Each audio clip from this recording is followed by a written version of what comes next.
What I said is, if you take something that was applied for, and I used February the 1st, okay? If it was applied for on February the 1st, and it's approved under the existing zoning ordinance, and it's placed into service within 4 years, it's a non-conforming use. It's treated as a non-conforming use. That would solve this particular issue, and it may solve other issues, because otherwise, literally, your transition provisions place a very, very nice development at risk. And so I've tried very hard to come up with something that would do that. I provided the language. It didn't make the cut, apparently, because it's not on the list. But I did email it to all of you, and it's an addition to one of the transitional provisions in there that would basically do what I just suggested. And I really urge you to do that or something like that. Finally, and thank you for the extension, please act today. The longer this is delayed, the harder it is. And here's the deal. There's some things in here that I don't really like. You know, I've been accused of being a tree hugger. I never thought of myself as that way, and so I don't like the tree provisions. But by golly, I do want us to get forward with this UDC. I want to get it in effect. I think it'll be a really positive thing. So agree with me or don't agree with me, but please move forward. I'll be glad to answer any questions. Okay, Ronnie? I understand. I really appreciate all the efforts that you put in, because you've provided lots of a lot of times we just get the problem and not a solution, so you usually look to provide a solution with it. So I'm a little, it seems almost like you contradict yourself. You're saying that we're causing problems with this development that you referenced in particular, and instead of us addressing that and being responsible in saving this development, you're saying in the next statement that we should just move forward even at the cost of this development. So which is... It all has to do with timing. It doesn't really have to do with cost at all. It has to do with timing. In that if someone, let's say that the timetable, I'll keep my fingers crossed, let's say that the timetable works and the UDC goes into effect on May the 1st, okay? It will be 45 or 60 days after that. Somebody tell me. If I brought an application on May the 1st, when's the first time it would be heard? Heard in July. Okay. Yeah. July threatens my deal because it's after the expiration of that period. That's right. That's the issue. There are no additional costs imposed by the UDC. It's simply there's an exception that has to be applied for either way. I don't think either one of them is controversial at all, but applying here and then the UDC goes into effect, there's a different reason for the special use. Like I said, the client doesn't want me to go into those details about who it is, but neither of them are going to be controversial. There are uses surrounding this particular project that do exactly what this project is going to do. So I'm not concerned about whether you will approve it. But if somebody, and I don't even know the purchase price, but I know where the property is, and I bet it has lots of zeros behind it, and they don't want to pay lots of zeros without knowing that they're going to be able to do what they want to do. And the transition, the being caught in the transition is where this is. So and that's why I've been trying to find a way. Can I get it, for example, if I get them in the door, if we could get them in the door, I was hoping for April the 5th, but of course that's not going to happen because it's been delayed. But I don't know what the first Wednesday of May is, but if you could get it in the door, I don't think there will be any opposition. There won't be an appeal, and those rights would take effect, but they're not going to meet the other transitional things to become a non-conforming use. Yes. Okay. Because I kind of have a different opinion that if there's no reason to rush bad policy forward, if you can fix it. But if we see, pro-business is a lot of times just rhetoric, and it's, if you are really pro-business, then you do things, your customers or your consumers or your applicants walk away and say, yes, they are pro-business, and not get the complaints. So I think that we should take a good hard look at doing whatever we need to do to save projects like that for our city, because we've seen too many of the projects go somewhere else, and that capital that could be used in our city to Right. revitalize goes somewhere else, and it's not at the top of our priority list, and it absolutely should be. Yeah. Mr. Ramirez, this one is one that, but for the fact that you're in transition and there's a slight difference between the two, it wouldn't be affected at all. Okay. It is strictly a transitional timing issue. Okay. But I'm guessing that there are other things out there. I just, they happen not to be my clients, but I would love for them to be my clients. Absolutely. Well, I guess my question would be for staff, why would we not do whatever, what's been the problem with making this happen to? Well, first of all, I'm going to take this in pieces, because I respect what Tom is going for, and I understand that. You've got to understand that all the other cities and MPCs that have gone through a change in their zoning ordinance always has this transition period. This is not unique to us. And you've got to remember that if we get it approved the 9th, and it goes into effect the 9th of March, and it goes into effect the 1st of May, that's actually less than a 2-month time period for the transition. So in order for us to receive an application, my staff is, number one, not trained for it yet. This is quite an elaborate process where I have to bring in the consultant with what remaining funds I have left in this contract, which is about $10,000. That's about it. Bring them in for the visits for the various meetings, and then bring them in to do a series of training workshops for my staff. Both, we're talking about not just the planners, but we're talking about the enforcement officers, the whole gamut. And so that process needs to be done in a reasonable amount of time, because if I take an application in on the 1st of February, we're not ready to handle the case. It's like it goes into a black hole and we can't do anything with it. And so we're caught in a situation where we're not there yet. And there's also paperwork and procedures and forms. I know that sounds bureaucratic, and I don't mean for it to sound bureaucratic, but anytime you make this massive of a change, which is what we've been working on for 4 years, you can't just snap your fingers and be ready to go on day one. You have to have this lag time, and that's what all the other communities have done. Now, you have to consider this fact too, and I think this is the other point. And I got to be careful.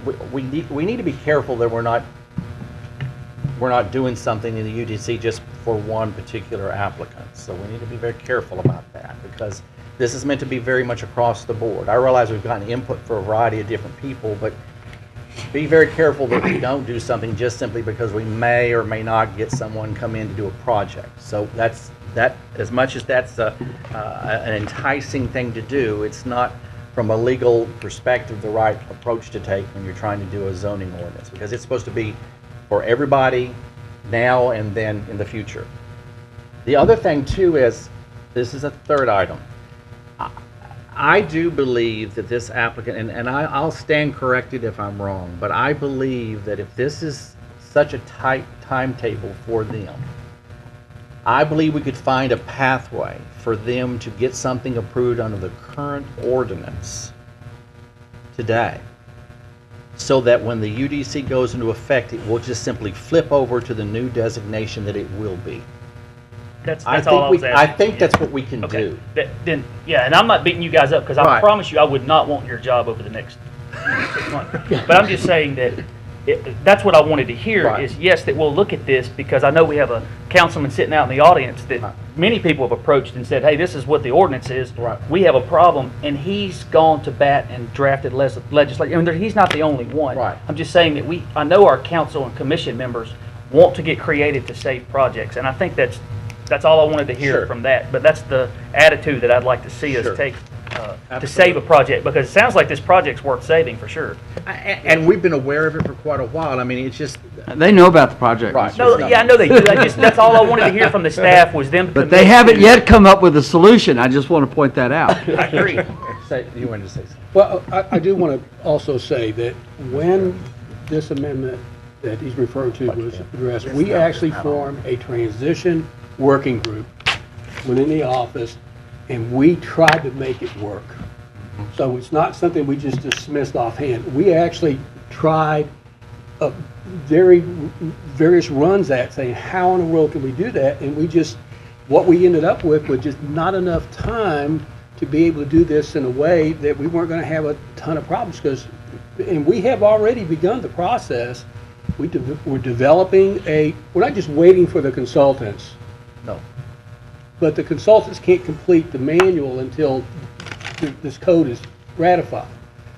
So we're going ahead and doing peer training in the office to try to address that, but even doing those kinds of things, we couldn't get to the way that it was originally drafted to make it work. And so I just wanted to kind of throw that out. It's not something that we just said, oh, we don't like it.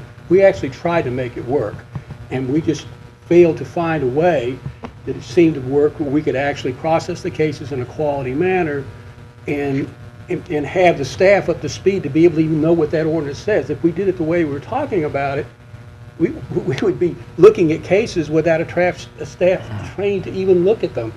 Now we're having a real problem. So I just want to let you know, this was not something we just did previously. We've studied it very hard. Mr. Chairman, may I address those issues? Number one, I agree with Mr. Jean. I did not mean to suggest in any way, shape, or form that the ideas were not given serious consideration. And I do understand the logistics that they have. So what I tried to do was to find a different way of grandfathering. Grandfathering is an age-old process, and it is what you do in these transitions, okay? This grandfathering is done in a way that is the traditional way, but it won't work for a particular instance, all right? Now, I agree with Mr. Sweeney. You should not try and do this for a particular case. So it needs to be limited in time. For example, I would not someone who had gotten a use approved under the existing ordinance 12 years ago, who's never done anything with the property, to be a non-conforming use. So I said, okay, well, let's limit the number of people it could possibly apply to by saying it's only people who have applied by a certain date that is a very recent date, and a date that, if this timetable is right, will only apply for about 30 days. Okay? So it's a different way of doing a non-conforming use that will prevent it. And here's what I would propose to you, okay? I really tried to find a way to disagree with the city attorney and the parish attorney about what this process is when it goes from here. And reluctantly, I think they're right, okay? So if you don't consider this amendment today, then in order to consider it, if I find council members who are willing to do it, the whole thing has to come back to you. And then we will lose another 60 days. So here's what I'd propose to you. Take some action on the amendment that I proposed. Pass it, don't pass it. But put it in the package. Vote it up or vote it down. Because then the city council can consider it. And here's what we can do in the meantime. In the meantime, I can take up Mr. Jean and Mr. Sweeney on their kind offer to find a way to make it work under the existing ordinance. And if they do, I can simply say to the city council, never mind. But if you don't consider it and act yea or nay, I won't have that option, and my client won't have that option. So if that's my final fallback, that's what I would ask you respectfully to do, and I'll be glad to answer any other questions. Cooper. Oh, I'm looking at the language of the proposed amendment, and I'm just kind of having a hard time finding a downside because it's obviously going to apply to a very finite number of applicants. And so I don't think I don't think it needs to be. It needs the kind of attention, or it doesn't have a slippery slope problem. I don't think. So if you're worried about treating everyone equally and the EDC is supposed to apply to everyone the same, I think that applicants that fall in this crack deserve a case-by-case analysis. I mean, unless there's 400 of them, but, you know, but it just, and I, of course, I don't have an opinion on how narrow it is. You would know better than I would, but it does not seem like it's going to affect very many applications.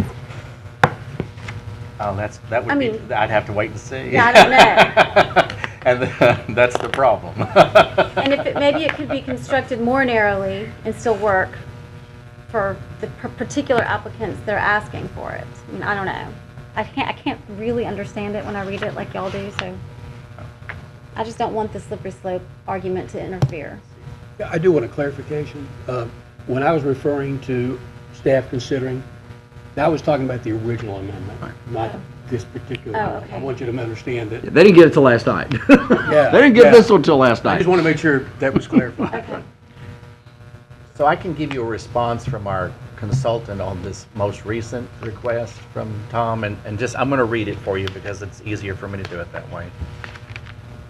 I don't know what this accomplishes, and quite frankly, I don't think I understand it and question its legality. I think deeming a blanket nonconformity, the 4 years, is a bad idea. Timeline is extremely long. I don't know what this helps, and I see it causing lots of confusion, especially with the nonconforming issues. She said we can simply simplify the transition as follows, with which may help to put in this phrase: an application that has been submitted and accepted by the Metropolitan Planning Commission or other applicable official prior to the effective date of this code is governed by the provisions in effect when the application was submitted.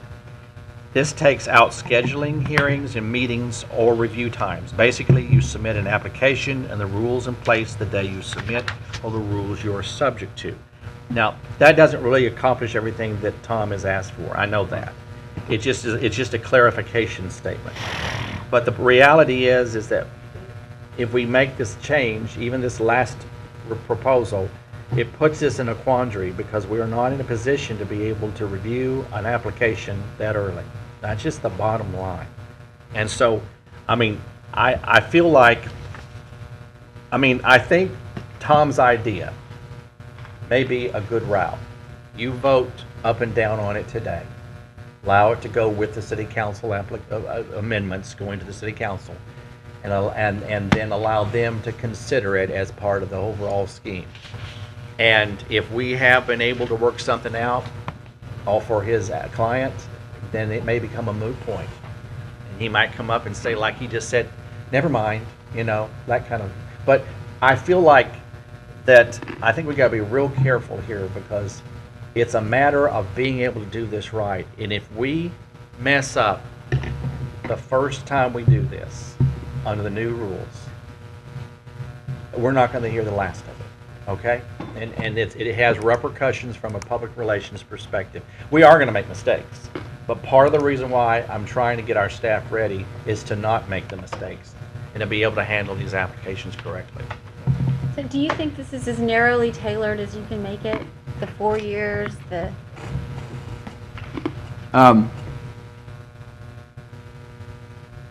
The 4 years is long. I happen to know the time frame for this development, and that's had to do, and that impacted that.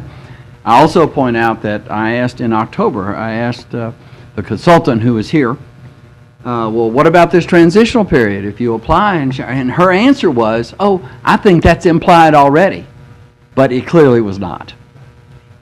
So I'll leave the planning to the planning consultant, but I hope you will leave the lawyering to the lawyer. And I would recommend very much that you take this up, vote it up or down. I'll carry the ball after that. Thank you very much. Mr. Colvin, I'm good, thank you. you got it? Alan, Mr. Young? You may not want to go far. That's fine. I just didn't want to usurp usurp the chair, and I will also say, Mr. Chairman, I apologize to you that I interrupted some of the other speakers without going through you, and I do know better than that. Okay, I'm going to try to take a different approach to this. We just have presented us multiple chunks of property on Jewel and other places that were already being changed in the proposed UDC. How far out of context is this application, this specific application, at that location that has to have a special use permit, special uses? How far is it outside the norm of what is around it and adjacent? Because I have an idea of what is, Tom and I talked about this, and I understand why the special uses are kicking in. And I'm trying to figure out why on the proposed map for the UDC, we can't plug that in already. I guess, And that would solve the problem, would yeah, it not? well, I mean, of course, the downside to that, and It's stuck there. I get that. Well, that is a possibility. You could say, go ahead and designate that area. What do we have it designated as right now? I don't remember. What is the C3. C3. C3, what is it that he needs? C4? No, it just needs a special use. It just needs a different special use under the Okay. existing Well, I ordinance can't than add it on- needs under the new Okay, ordinance. I can change the zoning, but I can't. Right, I don't. Can't I- add on the special Yes, Mr. Chairman, if I may, That's a no-no. I don't think that, number one, in this particular area, changing the zoning, I think would be a bad idea. And I think my client would agree it would be a bad idea.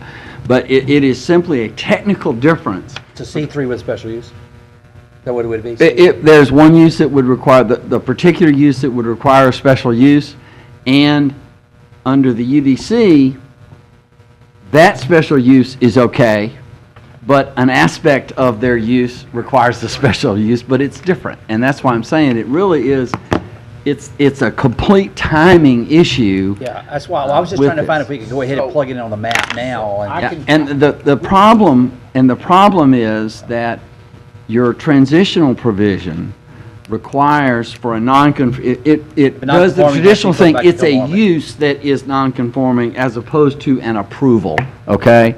And so, in order for me to be grandfathered the way your transition provisions work right now, I have to get it in use, okay? It is the use, the actual use that is grandfathered. And there is an extension provision, fairly, there is an extension provision that says, look, if you're approved and you get your building permit within, it's either 60 or 90 days after the effective date, and you commence construction within another 60 or, and I can't quote those off the top of my head, then you're a non-conforming use. The problem is the development plan is not that fast. And so it won't happen under the way. That's why I was looking for some other solutions. And maybe this is the only case, which would be great. Because then, as Ms. Cooper pointed out, you don't have a slippery slope. I'll bet you there's not more than a half dozen of them that are out there. And so that's why I say, put it in there, let the council do it. We have been working with the staff, but as far as I know, there's nothing that we have come up with yet that solves the problem. And now, my client is in an 11th hour. And it isn't because anybody's bad, it simply is where we are with a huge piece of proposed legislation that will have an impact at exactly the wrong time. Mr. Arsenault, Yes, sir. if your case was before us right now with a special use under the current ordinances, you're saying the timelines upon getting permit and construction precipitate keeping that special use, correct? Is that what I? Yes, if they got it, that use would not end up being non-conforming under the UDC. Because they won't have the building permit and they won't have the construction within the current timeline. And I actually think those timelines are very reasonable. Go ahead, Ms. Stephen, because I may have to throw something I else just in want to on. make sure that it's clear. So there is a lag time between acquisition and development, and that's the conundrum that you're trying to solve. Correct. Okay. Correct. I just wanted to. That's right. And it's also a phased development that has an impact. So part of the use would not be in effect would not be physically there with that building permit. And again, it's simply as this is where it falls. If the UDC were already in place, there wouldn't be any issue at all. But we are sitting with the UDC that isn't in place, that hopefully will be in place, but we don't know when yet. And that creates a problem. And it isn't anybody's fault here. It isn't the fault of the staff. It isn't the fault of the city council. It isn't the fault of the city attorney and the parish attorney and the MPC's attorney. It's just where we are. And so I began to look for a way to get over where we are in a way that really would not create the problems that Mr. Sweeney has suggested. And those are real problems, and I agree with them. But would get through this hurdle for somebody who might be in the middle of a transaction and need a use and not have to do it twice, and with the uncertainty that comes with having to, go through the second process. I mean, I hope the UDC passes, and I hope it passes on March the 9th, and I'll be celebrating that night. But what if it's June the 9th? What if it's December the 9th? Then I have a client who has a project that's in limbo, and I'm trying to get it out of limbo. Thank you very much. Yes? Mr. Arsenault, one more quick question. Do you have an active application on this piece of property at this time? No, because they've been... You've been doing the preliminary pre-vetting. Oh, that's already been, Yes, but you've actually not filed an oh, application. it's ready, it is ready to go, but we don't know what it ought to say. That's there's a civil engineer, a very experienced, knowledgeable civil engineer, but it could happen, that's why it's February the 1st. I mean, it could happen next week, and I will recommend that it happen next week. Or, maybe Mr. Jean Mr. Jean's working with I think he's working with the engineer. What I'm just wondering, because Tom and I had spent quite a bit of time talking about this particular issue, trying to find a way to solve it. But what I'm trying to remember, did your client explore the PUD option, that we have on the books today? Did that end up solving the problem? With a single lot?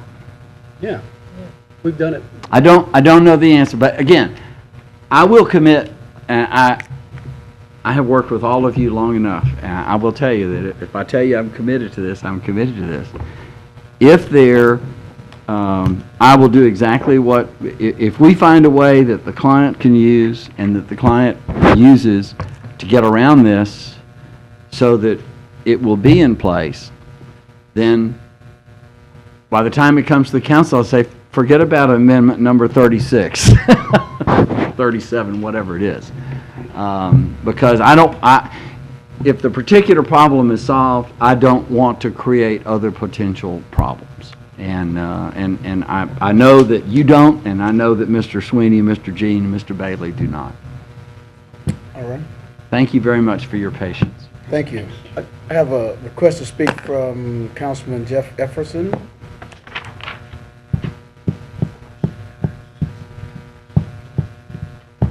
Thank y'all so much, and Chairman Jackson and the rest of the board. We appreciate all the time that you've spent on this. We've gone through a similar process, and I know we are all have seen this a lot of times over through a lot of iterations. I appreciate everyone's patience. I also appreciate the responsiveness of the staff on a number of the issues that were brought up by the council members. I had shared a number of those at our master plan meeting last week, and then on Monday received a little bit more input from some council members. Pass those on, and I do see where they're addressed. I wanted to, if I can, answer a few of the questions and comments that came up a little bit earlier about some of those particular amendments. One on the landscape architect that was discussed. That is one that, quite frankly, that probably came to me and maybe one other council member. That is not probably a deal breaker to people on the council. That is just something that, a couple of us had expressed to us, but that's probably not a strongly held, that's not something that, if y'all don't feel comfortable with that amendment, I don't think that changes the council's outlook on the UDC very strongly. So now the downtown parking amendment, I really want to thank the staff for addressing that as quickly as they did. That is one that's been kind of an ongoing concern, a little bit tricky to address. I had a slightly different idea in mind about how to tackle that problem, but I think that the way that they've come up with is a good way to address it. This is a problem for those of you who are familiar with downtown development. You've got a lot of these smaller buildings that may have 2 or 3 parking spaces, or they may have 5 parking spaces, but they're just for use by that building. They're not, that building owner is not charging other people to park there. It's not a source of revenue. It's just, the parking that they're actually using for the building they're occupying. And we just saw that as a different type of requirement than one of these large flat parking lots that we're charging people, however much a month to park in. And so I think the relaxing of those standards is very appreciated, and I think that helps to, I believe it was Dale earlier who mentioned, some of our entry-level developers or some of our entry-level people that are looking to rehab buildings in downtown. That's going to be helpful to them. As is that HPC language change. That's another one that really came from some of the development community in downtown asking for that. And I totally understand Alan's concerns about that and wanted to just address those. Is that the way that the HPC legislation is worded right now, it is very comparable to how other communities across Louisiana have done it, although a lot of their ordinances were written about 30 years ago. So they were written before a lot of zoning code came into place. And so what we did is include it in there, and I kind of recommend to keep it in there just because I want to make sure that it comes before the MPC and it doesn't have any sort of major conflicts with the type of issues that y'all consider, because they will be considering certain development requirements. Most of that will be handled and addressed through permitting, but there could be things that come up that are counter to something that is a consideration of the Metropolitan Planning Commission, and we don't want to be enacting laws that are contrary to what y'all have. So I do think it's important to continue that review process of those guidelines. I make a motion to extend. I have a motion and a second to extend the time. All in favor, vote aye. Aye. All right. Thank y'all so much. I appreciate that. So that is, just to address that a little bit, those guidelines would come before. They are guidelines that are governed by state and federal inputs. I mean, it's a somewhat complicated procedure, and it is set up to where new properties that become part of historic districts or are nominated to be historic in the future, that property owner is going to have a great deal of input into their inclusion on that. But the first wave of people who have already been in these historic districts that were passed in sometimes the early 90s, late 80s, those properties may have changed hands several times since then, and those people may be less familiar with what the requirements are. So this is an effort to make it less confusing for them. We want to make sure that there's just one place they can go to get that information. And then the appeals, there were 2 concerns of appeals that came to the council. I believe they're both addressed here. One was primarily a compromise that was requested from some of our cohorts over at the Caddo Parish Commission, where they were, they have a lot of land that is still to be subdivided, and they wanted to make sure that those subdivision requests come to them. We've got a few that sometimes I'd love to not have to make a decision on, but they will come to us, and I think that's something that the council's fairly supportive of. The other one is that concern that we had on the special use appeals was that because it was initially heard at the MPC and then whether it was approved or denied, it came to the council, our concern was that people were really just kind of see the MPC decision as sort of an interim decision, and they were going to really change their arguments and really prepare more for the meeting in front of one of the 2 elected bodies. And so we thought that it would be a little more, it would keep the tone of the final decision a little more appropriate to leave it just as an appeal basis. So we certainly appreciate all those considerations and happy to answer any other questions that you may have. Anybody? thank you so much. Thank you. Oh, and just as a personal, have to thank Alan and those of you who commented on the development parts. These are certainly nuanced and complicated issues, and I mean, the way I may feel for my constituents may be differently than the way I would feel if I represented the whole city. You know, I mean, there are things that certainly are different place to place and not easy issues to tackle.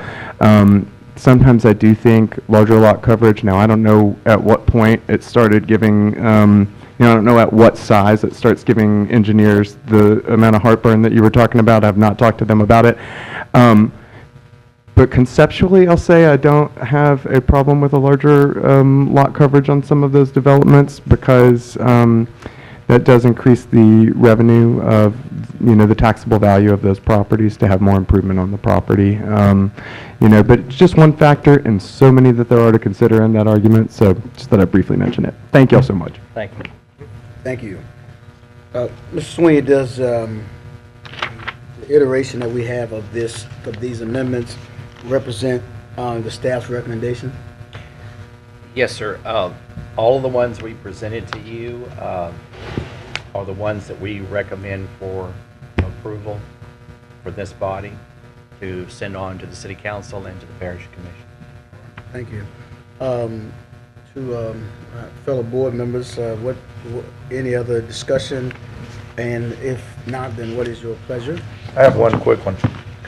On page 4, and when you first started your presentation, Mark, I didn't know we were doing questions during the presentation, but on number 12, number C, so you're saying that any self-storage climate control that comes for inside the Metropolitan Planning Commission zoning, whether it be inside the city or out, it cannot have any outdoor storage, is not permitted? Remember, this is the climate control. I know. So climate control typically in most cities where it's allowed, where it comes into those areas, and again, a lot of this is for the purpose of making certain the development is attractive and blends with the neighborhood. Right. And if you go to other cities, this is how they do it. Now, the kind of storage we have, self-storage, where it's the mini warehouses, where you have the individual units on the outside, that's a whole nother ballgame. But what home and office on the corner of Burt Koontz and 70th, right there across from C. Bickham Dixon Park, home and office, it is climate control, one huge structure, and they got several outbuildings and boats and trailers and RVs. You go on around Burt Koontz past Walmart, go down there almost to Academy, and on the left is another climate storage, climate control off Ellerby Road by East Ridge Country Club. It's got climate control and it's got outside storage. So I hate to limit climate control to no outside storage because we're going to have places in our zoning area that's going to have both. I mean, that's a good point. Yes, go ahead. Well, in that case, if they're going to go with the outdoor, then they just go for that classification. I mean, right. The fact that they may have some technical climate control in their facility, like they have some air conditioning in some of their storage units. Right. That's not what, I mean, that term climate control is really just talking about a type of storage that is primarily indoor. If they want to have them both, but they have the outdoor, they just have to meet the requirements for the one that allows the outdoor. So they'll apply under different ordinance section? Yes. Okay, I got you. Okay. Mr. Chairman, Mr. Windsor? I haven't said anything. Give me can I, Go ahead. May I, Mr. Yard? Yes. You sure? Yes, sir. Okay. You said, Mr. Chairman, before I raised my hand. I'm in a position to make a motion to approve this document as presented, but my question is, I would like for us to take a look at what the request was from Mr. Arsenault as it relates to either up or down his before we vote on the entire document. Am I being understood? Would that be the pleasure of this board? I guess that's what I'm asking you, Mr. Chair. Well, the amendments as presented to us is what you would be making a motion on, but there are some questions about changing some of the amendments, or adding something to it, right?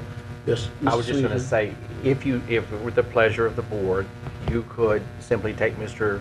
Arsenault's request and add it to the list of amendments, and then simply, like you said, you would have to take a vote specifically for that, as well as the rest of the amendments, if you wish to. You have that privilege to do that. Answer my question. Yeah, all right, and just for clarity, I think there was some questions about I'll refer to it as Mr. Arsenault's amendment. There were some questions about that amendment and some questions about whether or not it was malleable, I guess, to some extent. But what the specifics of that would be, I guess, is something that would need to be discussed even before it was added as an additional amendment. That's right. Quite frankly, because either that or we have to take it on its face if we're going to call it Mr. Arsenault's amendment. Right. That's where I see it. Thank you, Young? Mr. Chair. I have a couple of issues that, after hearing from the Home Builders Association, I got Mr. Adam here busy, and we always say, what does Bossier do?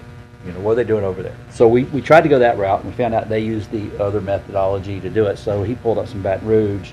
He found another one.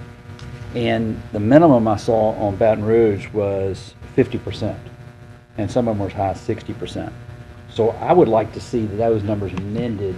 I mean, Baton Rouge is a very progressive city and moving on, and so I would definitely like to see those numbers moved on up even more.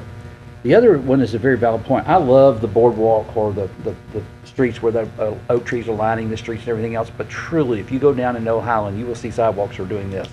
Okay, and streets, it causes havoc with the underground grottos and especially sewage systems, but they look beautiful. They really do look beautiful, and I know it's what we're going for. And in the areas I've seen this that really works well, the dimension, which we did take the dimension, I think, up to 8 feet from the sidewalk to the street curb. The ones I've seen that work really well, those dimensions are much larger. So I'm not trying to force people to have bigger lots or bigger green spaces, but same token, for somebody who has seen as many issues as I have with sewage lines in my life, roots are especially from live oak trees, are the devil incarnate. And so that kind of, I know that we're trying to, beautify and develop this thing the right way, but there's repercussions with every decision you make, and that is one of the repercussions you get long term. And not only that, then you get the ongoing argument about who owns that bloody tree when you got to cut the thing down to put in a driveway or access point. So, this is real world stuff. So that bothers me as well. I have some concerns about that. And there was... Young, 1 second, let's see. I don't know if this is an attempt to answer something. Yes, I can really answer that question. You've got to remember, don't look at the existing trees we have right now. I know. Because for the first time in the UDC, we have a plant palette that calls out the allowable street trees. And those street trees are picked on that list that the developer has to choose from there because their root system does not invade the concrete and does not become a problem with the sewer system, and they don't grow so tall as they get involved with the SWEPCO power lines. So that's a whole different dimension. The cities that have been most successful at this have this tree and plant palette because that's the turning point. The whole issue about the neighborhood that had the trees that were planted over the top of a gas line, under the UDC, we wouldn't even allow you to do that. Because if a gas line is there, we probably would prohibit anything from going over the top of that. And if you do plant trees, they're going to be according to the plant palette, which means they're not going to create the problems that we have right now where people planted oak trees that are now, 70, 80 years old that go up in the top of the power lines. Well, so they planted a 4 foot right away, and Right. the base of the tree is now 5 feet. Right. And these are the street trees we have on this selection will not grow so large as to create that problem. Okay. Yeah, it's true. They can blow the streets wider. Yeah, I agree. Okay. I would still like to see some adjustments made on behalf of to push those limits up a little bit higher on the, specifically the, I think it was R17 and the R15. And that's a good point, and let me just address to what would happen if we increased the R17 by, let's say, by 5%. Because we're currently at 50 Well, proposed? Proposed. Proposed is 50. We increase it by 5%. I think that takes us to, is it 30? It takes us- 2,500, because the lot size is 5,000 square feet. Okay, You talking about R15? R15. let's go to R15. If we go up by 5%, instead of being 50%, go to 55%, the house footprint would be 2,750 square feet. 2,000 heated. Well, I'm just cautioning you, this is where the city engineering department has real problems if we start getting much higher than this. And I think that's a reasonable, if we have to adjust it, that's a reasonable adjustment of 5%, going from the 50 to 55%. Ms. Cooper? I just want to be careful with this, and I'm totally open to increasing it some, but I want to be careful because the reason we like the PUDs is because they were PUDs, and that's why they look so good and things were done the right way. And here we're just sort of doing a blanket assumption that they're going to do it the right way, and then we don't know. I like the individual attention that a development gets through a PUD. I understand the cost shifting and all that, but I don't want I don't know. I just want to be careful with that, and you know, there's precedent for it, and Well, I think it's fair to say that if you took it to 55, you're making an assumption that everybody's going to build at 55, and a lot of people are going to build at 40. yeah. They just don't want it. You're just opening the door for some potential people to go that high. And Right, but they were asking for 65. Yeah. I'm just, well, and I don't know, I'm not an I expert used on this some like they some of the are. numbers trying to figure out basically, and most of them were running, like I said, in Baton Rouge, 50 to 60%. That's what they were running. So I thought and I think 55 is a good compromise that if we go to that. Once again, not everybody's going to develop that at 55. So R15, you're suggesting 55? Yes. What about the other three? R17. R17, because really the other two were fine, right? And that would be increased by 5% as well. Yeah, R17 went to 45, take it to 50. Right. And I think that's a reasonable compromise. I mean, seriously, there's a tipping point here where we're losing what could possibly be, and we're creating more issues with the runoff issue. I'm going to continue to listen. Sure. Kind of, not really. Listen, I would, one of the things that appears, there's no other comments on this right here. One of the things that I would think that we would, really wish that we could have dealt with it in global, but that doesn't respect the fact that there's some changes, some addendums that perhaps need to be made to some of these amendments, which might suggest that at best we have to take them in groups, because you have to change those that need changing. We need to obviously change those, and if they have any addition, so taking it in global wouldn't allow us to be able to make those necessary And that's, changes. you could take some off and retrofit them, and the rest of them do them in Yeah. Globo. Right. So Right. that would give you that option. So what I'd need to do, because I'm just assuming, Right. I mean, I don't want to assume, if members have the particular amendments that they reference, then we could take those out. And then we could vote on the rest in global. But I need everybody to articulate what those were, because I don't know. I've been listening to the discussion, but I'm not identifying amendments with what the concern is, i.e. what Alan just expressed about the R15 and R17. Make a Rick? suggestion? Yeah. Maybe if you had a motion and the motion is all encompassing, and then you could come in and make amendments to the motion, and then you could vote on each amendment to the motion, and then that way it's an up or down as to whether that particular part of the motion is amended or not. And then once you in discussion and there's no other discussion, then you can go ahead and do your vote at that point in time. So if somebody makes a motion that, to approve this, and they could even make a motion and add, as part of that, add in Mr. Arsenault's, then people can make motions to amend, and if they get a second, then y'all would vote on whether, they would have to state, I want to amend this to be this. They get a second, then y'all vote on that. Gotcha. Okay. So we could in fact have a motion to adopt it in global, and then begin to discuss any parts that would need to be amended by individual members. Is that correct?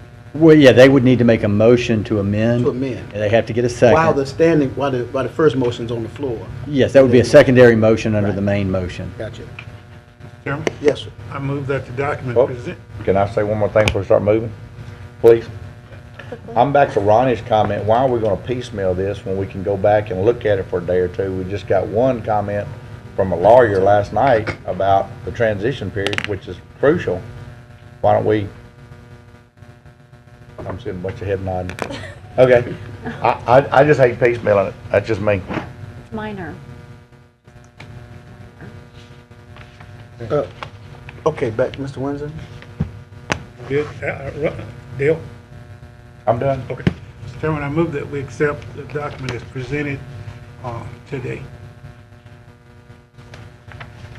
Need a second. Second.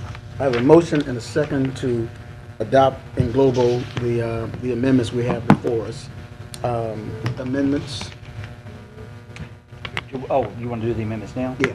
Mr. Chair, motion to amend our sections covering R-1-7, item number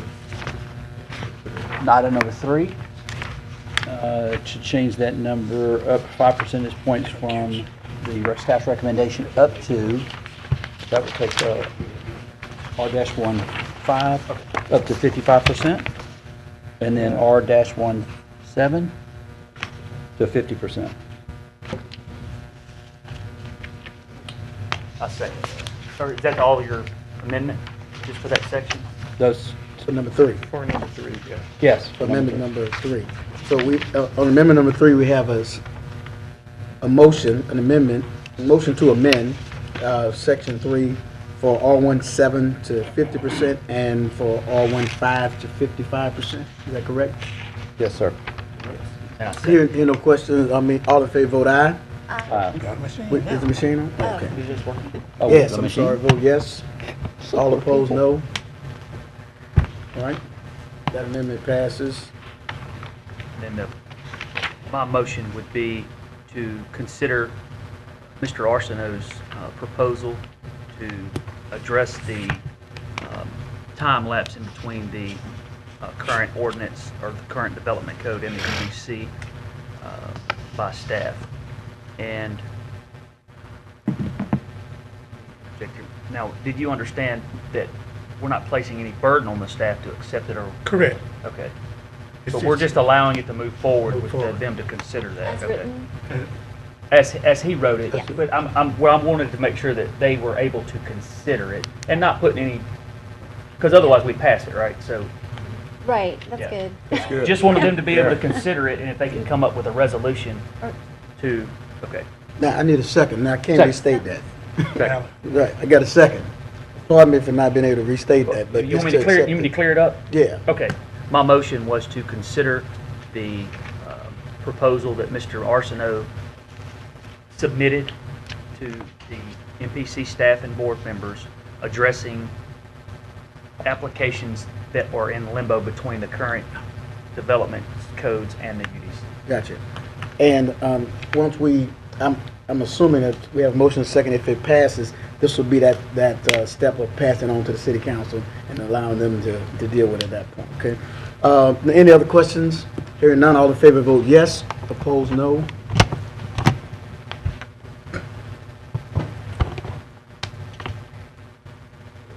Jackson, you're, yep. That's been well. All right. Any additional amendments? I have one more. The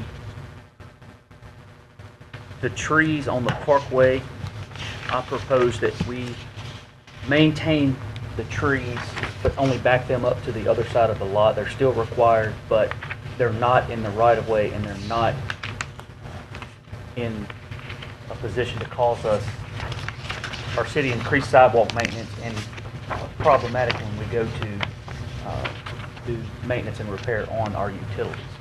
So I'd like to revise the tree canopy. Number 19? Is it the one on 19? That was, I believe it was. Thought it was 19. Yeah. Is it 19? The middle of the page, number Is it 20, 19? is that number 20? 19 on page 8. 19. 19 on page. Be on the other side of the sidewalk. Yes. You want to add? One per household. Mr. Chair, I would like to make a recommendation on that, is that in order to accomplish a similar thing, if we could limit it to the first 10 feet of the front yard, so that it gets close to the front, and it's not just put anywhere, it's on each lot that way. So it accomplishes No what, does that accomplish what you were trying to do? Absolutely. I agree with the look, I just don't want it to be intrusive on that. So that way amend it's it. just not, it still accomplishes the same thing, but if we just said anywhere in the front yard, it may not accomplish what we're trying to accomplish. Yes, okay, so I amended my motion to say, and must be within the first 10 feet of the homeowner's property, and we remove the every 50 feet language from the ordinance where it is still, because some lots may be different size than others, and it may prevent the flow of the neighborhood. You're going to remove that for the residential. Yes. Right. Correct. Right, so, we have a second. Second. Have a motion and a second to make the tree requirements on-site only, not in parkways, and must be 10 foot from the front of the lot.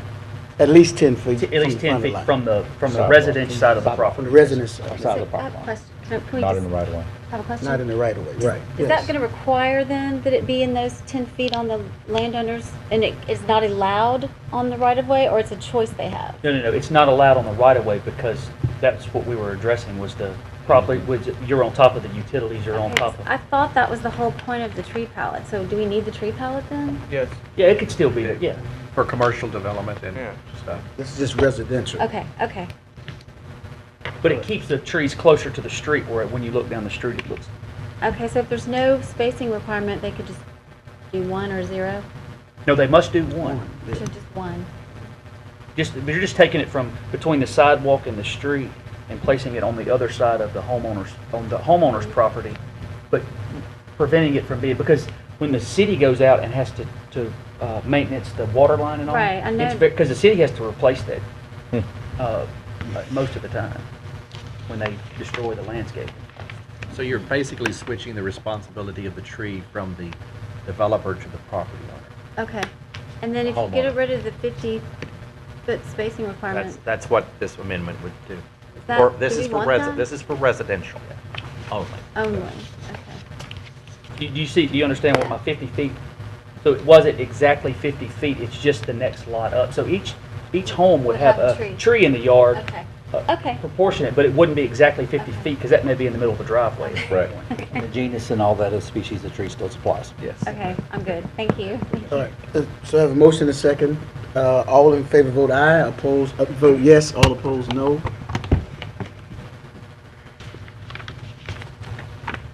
It is amended as such. Any additional amendments? Hearing none, the question is on the original motion. All in favor vote yes, all opposed no.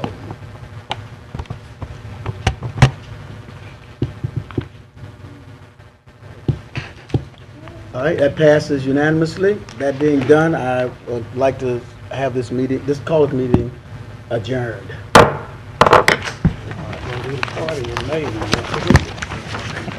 I heard you. And we'll be talking. I thought we were going to talk about that. Don't complicate the this is not that invested. You can still email it in. Beyond investment, that's intrusion. I hope that'll work for me. Yeah, I think it will. They've got some ideas.